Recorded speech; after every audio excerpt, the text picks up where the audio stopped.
Tu t'es mis au sport, tu as décidé d'augmenter le nombre de séances par semaine, d'augmenter l'intensité, tu es fier de toi parce que grâce à ça, tu as progressé. Maintenant, tu te retrouves face à un mur. D'un côté, tu ne progresses plus et d'un autre côté, tu subis plus de courbatures, plus de fatigue, peut-être même des inflammations, des tendinites à répétition et c'est normal. Tu as augmenté ta charge sportive et parallèlement, tu n'as pas du tout augmenté la récupération sportive. Le sport, qu'il soit d'endurance ou qu'il soit plus musculaire, crée des micro-lésions dans le muscle. C'est normal, ça s'appelle le catabolisme musculaire. J'en parle largement dans cette vidéo. Ton muscle a besoin de se reconstruire et ça se fait sur la phase de récupération. Si tu veux continuer à aller vers la performance sans subir tous les effets secondaires qui sont contre-productifs, il va donc falloir savoir comment optimiser cette récupération. La base tient en 3 R. Réparation, recharge, restauration. Réparation des fibres musculaires, anabolisme musculaire vs catabolisme musculaire.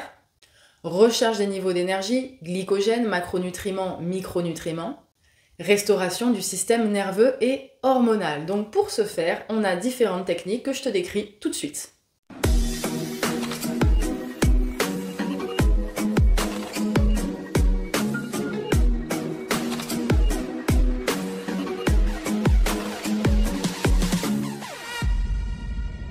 Pilier numéro 1, ça va paraître simple dit comme ça, l'alimentation.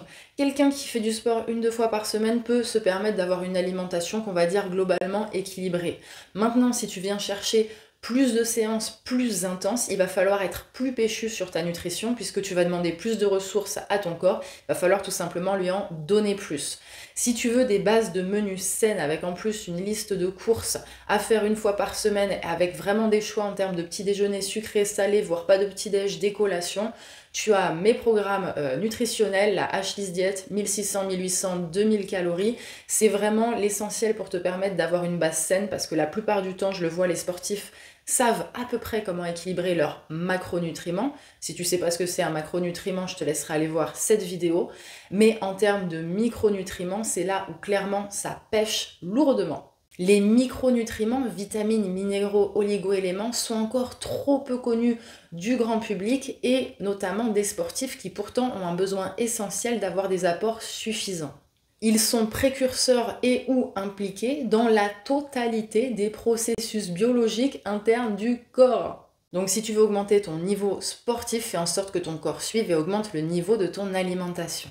Il faut aussi parler du mythe de la fenêtre anabolique. Pendant des dizaines d'années, on a dit il faut remanger de suite après l'entraînement pour éviter la perte de minéraux, pour éviter le catabolisme. C'est à peu près vrai pour les athlètes de très haut niveau ou alors pour les athlètes pur muscu.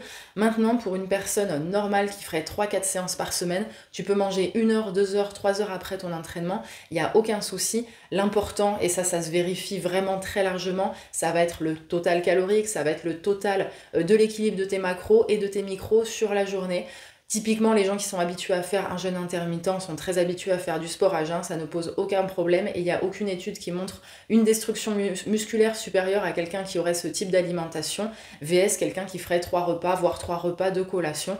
Donc fais vraiment en sorte de respecter ton rythme biologique. Je vois toutes les semaines en rendez-vous des gens qui m'expliquent qu'on leur a dit qu'il fallait manger à tel moment alors qu'ils mangent quand ils n'ont pas faim, qu'ils ne mangent pas quand ils ont faim. Ce n'est pas bon du tout. Le corps nous donne des informations. Je vais enfoncer des portes ouvertes, mais parfois je dis aux gens, quand tu as envie d'aller aux toilettes, tu vas en toilette, quand tu as envie de manger, tu manges. C'est aussi simple que ça. Bien sûr, je parle de vraie faim, je ne parle pas d'envie de grignoter, c'est encore un autre sujet. Hydratation, on sait que 2% de déshydratation, c'est 20% de perte de performance. L'hydratation, ça va servir évidemment à avoir de l'eau dans les cellules, à éviter les blessures. Ça va servir plus largement à évacuer les déchets, par la voie urinaire et surtout, l'eau contient des sels minéraux. Magnésium, sodium, potassium. Magnésium, tu connais. Potassium, il n'y a pas trop de carence, mais c'est intéressant de le savoir. Sodium, c'est quoi? C'est le sel. Attention avec le sel, j'en parle dans beaucoup d'autres vidéos de la chaîne. Les gens qui sont sportifs, qui mangent bien, qui cuisinent eux-mêmes leurs repas, ont tendance à manquer de sel. Si tu manges des plats industriels, on est d'accord que tu manges sans doute trop de sel. Mais les gens qui cuisinent eux-mêmes et qui refusent d'ajouter une pincée de sel alors qu'ils ont transpiré comme des phoques et donc ils en ont perdu plein, eh ben c'est pas bon du tout. Le sel est essentiel pour le corps. Si tu n'as pas d'hypertension artérielle, ne va pas t'en priver, au moins parle-en à ton médecin pour que lors des prochaines analyses, il le dose. Et si tu n'as pas trop de sel dans le sang, mange-en suffisamment, c'est super important pour garder l'eau dans les cellules. Troisième pilier hyper important pour la récupération, après l'alimentation et l'hydratation, ça va être le sommeil. Trop largement négliger le sommeil. C'est pendant ce sommeil que tu vas sécréter de la leptine, de la gréline, hormone de la faim, hormone de la satiété, mais aussi la GH, hormone de croissance. Tu as peut-être entendu parler qu'il y a des athlètes qui se dopent à base d'hormones de croissance. Ben, tu n'as pas besoin de te doper, tu as tout simplement besoin de dormir. Il va y avoir évidemment la régénération nerveuse et cognitive, et aussi c'est pendant que le sommeil se régule la testostérone. Petit rappel, les femmes aussi ont de la testostérone, donc important aussi pour les femmes de dormir. Quand tu dors bien, tu as suffisamment de testostérone, tu as un niveau de cortisol qui est ce qui devrait être, et grâce à ça, donc tu vois, on parle quand même de pas mal d'hormones, tu as un corps qui ne va pas stocker du gras, tu as un corps qui va bien récupérer, bref, tu as un corps qui va te permettre de faire du sport et d'avoir des résultats visibles par rapport aux efforts que tu mets dans tes séances. Maintenant, je vais te parler d'autres techniques qui vont permettre d'optimiser ta récupération. Mais attention, les 3 que je viens de te citer, c'est les plus importantes. Ça veut dire que si tu fais que les suivantes sans les précédentes, tu n'auras pas un résultat optimal. Il y a la base et il y a l'optimisation. Donc maintenant, on parle d'optimisation. Application de froid, cryothérapie, douche froide ou autre. Le froid est antalgique, mais en plus de ça, il va y avoir, quand j'applique du froid, un phénomène de vasoconstriction. Donc mes vaisseaux vont se contracter et quand ils vont revenir à une température normale, ils vont se vasodilater, donc revenir à un niveau normal.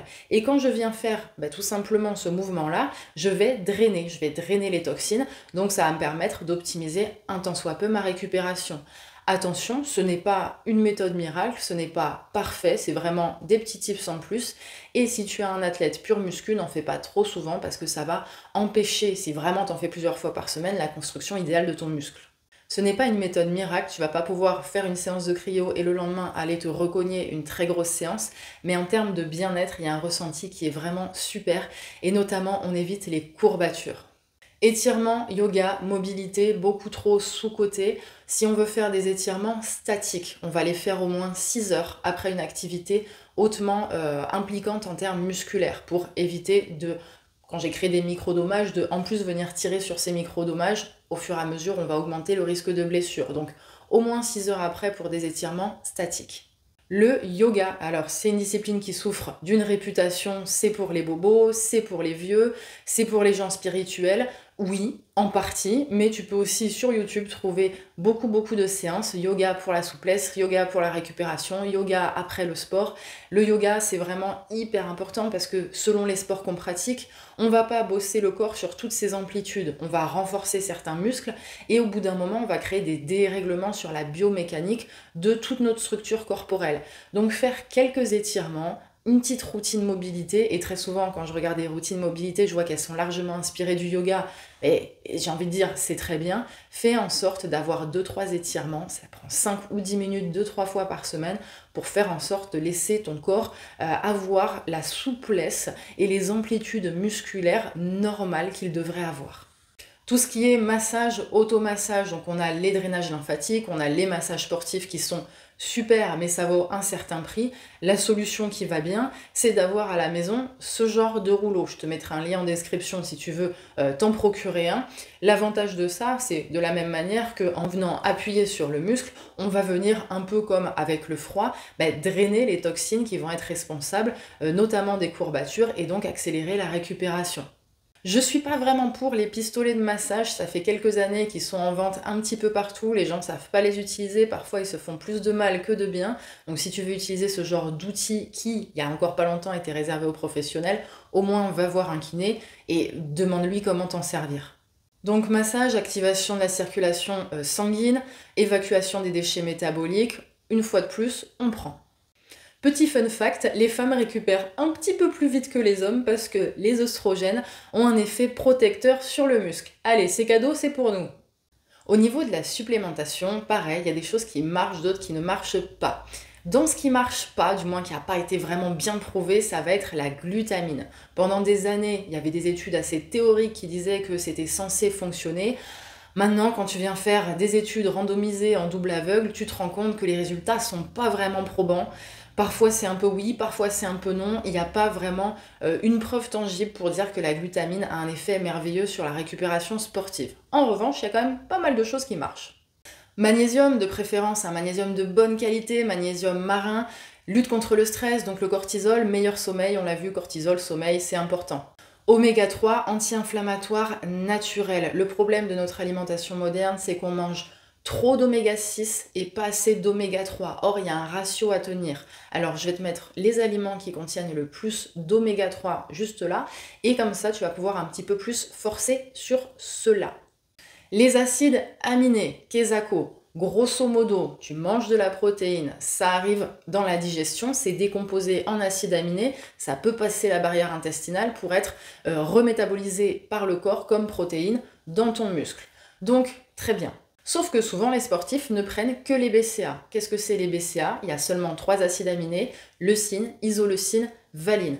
Certes, ça va être les 3 acides aminés les plus importants pour la récupération sportive, mais quel dommage de se priver des autres. Les acides aminés, il y en a 21. Alors 20 ou 21, ça dépend vraiment de la définition d'acides aminés. Alors là, on est vraiment sur un débat très très scientifique. Mais autant prendre un produit qui les a tous, moi je prends ça. Aminoacides de chez Skitech Nutrition, j'ai pas de partenariat avec eux, ça fait 5 ans que je prends ça. Avant, je mettais 5-6 jours à me remettre de ma séance de muscu bas du corps. Aujourd'hui, c'est 2 jours. Et pourtant, j'ai pris 5 ans. Je te mettrai le lien en description. Je te conseille pas souvent des produits. Tu sais que je suis vraiment une grande aficionada du naturel. Mais vraiment, ce produit a changé ma vie. Je sais que le packaging est un petit peu coloré. Donc ça donne une impression d'être quelque chose, presque un produit dopant. Mais c'est pas du tout le cas, je te l'ai dit. Acides aminés, c'est tout simplement de la protéine. Donc il n'y a rien de plus naturel. Parlant de protéines, est-ce qu'il faut prendre de la protéine en poudre? Est-ce que c'est mauvais, etc. Alors, sujet extrêmement complexe, mais pour résumer, si tu veux te prendre une scoop de 30 grammes de protéines dans un shaker une fois par jour, vas-y, il n'y a aucun risque là-dessus. Si tu veux dépasser cette dose, il va falloir aller voir un nutritionniste ou un médecin du sport, quelqu'un de formé particulièrement dessus. Maintenant, les protéines en poudre ne sont pas du tout des produits pareils dopants, hein. C'est juste, alors il y a différents types de protéines, mais souvent c'est un sous-produit du lait duquel on vient tirer de la protéine. Évidemment, il faut s'hydrater suffisamment, évidemment, manger naturel le plus possible. Moi, c'est vraiment mon credo. Tu sais que je suis vraiment féru d'alimentation saine. Maintenant, il n'y a pas à s'angoisser de prendre un shaker par jour. Si c'est pratique pour toi, vas-y, fonce. Tout à l'heure, je te disais que la glutamine, c'était pas très bien prouvé. En revanche, la créatine, c'est prouvé. Tu peux prendre jusqu'à 5 grammes de créatine par jour. Alors, ça dépend de ton poids de corps. Pareil, il faut bien se renseigner et surtout suivre ce qui a marqué sur l'étiquette du produit que toi, tu vas acheter. Quand tu fais du sport, tu viens détruire de l'ATP. Et quand tu viens manger de la créatine, tu viens l'aider à se reconstruire. Donc, la créatine et les acides aminés, ça va vraiment être 2 choses qui sont super importantes pour la récup. Enfin, simple, efficace et trop sous-coté, les plantes. Il y avait tout dans la nature depuis le début. Ça fait des siècles et des millénaires qu'on ne mange que du naturel et ça se passe très bien. Alors peut-être qu'on faisait pas autant de sport que certaines personnes en font aujourd'hui. Je te mets une liste d'aliments qui pourraient être considérés comme des super aliments dans le sens qu'ils ont des propriétés qui viennent nous intéresser, nous, aujourd'hui, pour la récupération et qui sont particulièrement riche en antioxydants, en micronutriments et que les propriétés de ces aliments-là sont supérieures, on va dire, à la globalité des autres aliments. Donc fais vraiment en sorte de pouvoir avoir ça dans ton alimentation régulièrement. Tu vas avoir un bienfait sur le moyen long terme qui va te permettre du coup de continuer à progresser et d'être moins fatigué en dehors de tes séances. Je voudrais que tu me dises en commentaire ce que tu savais déjà en termes de récupération ou ce que tu as appris aujourd'hui. Quelle peut-être technique de récupération est ta préférée, laquelle peut-être tu n'arrives pas encore à mettre en place. Dis-moi tout ça. Pense absolument à mettre un like sur cette vidéo, ça permet à l'algorithme de l'envoyer vers plus de personnes qui auraient besoin de connaître ça. Peut-être partage-la avec un ami, une amie sportif qui aurait besoin aussi d'avoir ces conseils. Pense évidemment à t'abonner. Et rendez-vous en description pour aller retrouver les liens dont je t'ai parlé pendant la vidéo. Allez, bye bye!